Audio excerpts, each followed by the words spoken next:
Mastering Almond Blanching, a step-by-step guide.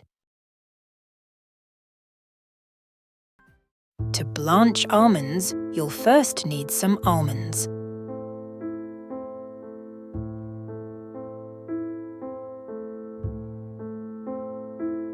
Cover the almonds with boiling water and leave for 2 minutes.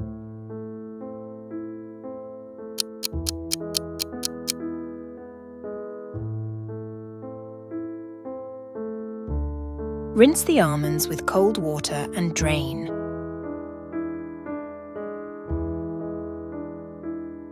Gently squeeze the almonds, and they will now slide easily out of their skins.